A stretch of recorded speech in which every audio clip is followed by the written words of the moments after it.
Welcome to my YouTube channel, that is NCRT Mitra. In previous video, some of you know, I already started a new topic, that is the Indian Railway. There, I discuss a lot of things regarding the facts of the Indian Railway. Today, we are going to discuss the types of the Indian Railway. As you can see, I have shown with some diagram, that is that there are different types of the Indian Railway on the basis of the gap between the two lines. First one, perhaps you can see, that is the broad gauge. Broad gauge means that's the height. It is you can say the one that the gap between the two lines is the 1.67. That is the in millimeter. Meter gauge, that is the 1 meter, and narrow gauge, that is the 7 to 6 mm or 0.726 meter. Okay, so these are the main type of the, you can say the rain, or also you can say the railway gauges. Okay, here by this left side you can see the another right side you can see the another diagram. By this diagram I wanted to show there is a gap between perhaps in the first one, second one, third one, and the last one. So first one you can say this one, the 167, and second one 1000 mm or the 1 meter, then the narrow gauge. So all these things is a gap. So these are the types of the Indian Railway. Okay, then we want to discuss about the zones. What are the zones of the Indian Railway and with their headquarters? Perhaps you can see in my background I have shown there are more or less 17 Indian Railway zones and their headquarters. First zone, perhaps you can see over here, the Central Railway, that is the headquarter is the Mumbai High. If you see this diagram or the Indian map, there I also wanted to show that's the main thing, the Mumbai. Here is the Mumbai. Okay, CST. Okay, Eastern Railway, that is headquarter is Kolkata. Northern Railway, that is the New Delhi, and North Eastern Railway, that is the Gorakhpur. In Gorakhpur it is located in UP. Northeast Frontier, that is you can see the Malgaon, that is the Guwahati. Okay, Railway. Southern Railway, that is Chennai, headquarters is with this Chennai, and Southeastern Railway, that is Kolkata, and Western Railway, that is you can see the Chursi Gate at the Mumbai. East Central Railway, that is the Hajipur it is in Bihar. Okay, then East Coast Railway, that is Bhubaneswar, that is in Odisha, and North Central Railway, that is in Allahabad, and the Northwestern Railway, that is Jaipur, and Southwestern Railway, Southeast Central Railway, that is Bilashpur it is in one. Bilashpur is Jharkhand, you can find another Chhattisgarh, another Bilashpur you can also find in the MP. Okay, Madhya Pradesh.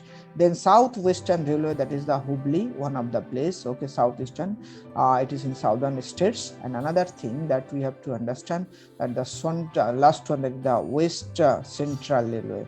Okay, that is Jabalpur. Recently one of the new included, that's the Konkan Railway. Okay, Konkan Railway is just 17. So there are more or less 17. Okay, 17 railway zone. Okay, this 17 railway zone is very much important, and that can be handled. And perhaps you know, we'll discuss the fact about the railway zone. Okay, here you can see the division and their zones. So if you say the Mumbai zones, is the headquarters is the Mumbai. So some of these zones I already mentioned, and the division also means how many divisions.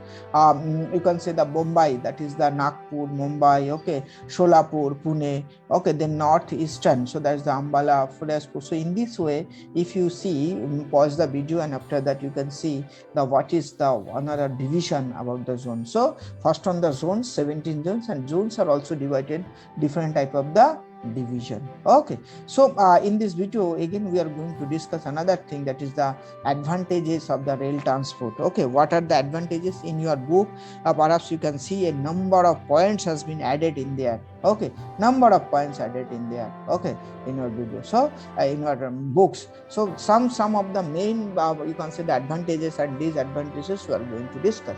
First thing, that this is the high speed. Okay, high speed means high speed railway, and you can say that it is very cheap, you can say that, and suitable for the long distance. If you want to go from here to western India, southern India, northern India, eastern India, for the long distance, for the middle class or the lower middle class family, it is very very suitable. Okay, suitable journey. Bulky goods, for the bulky goods, iron, coal, then come to the petroleum. Okay, then you can say the automobiles, all can be sent, all can be, you can say, the used for this using by the rail transport. Okay, then protection, as a protection, number of protection, you can say the RPF already founded for this regard, that the passenger and the all this thing can be transported from one place to another place. Okay, large carrying capacity, actually rail, you can say the rail has the huge capacity to take the all type of material from one place to another place, one corner India to the another places. So that's why too much important. Second, then the disadvantages, if we want to discuss, somehow you consider huge capital expenditure.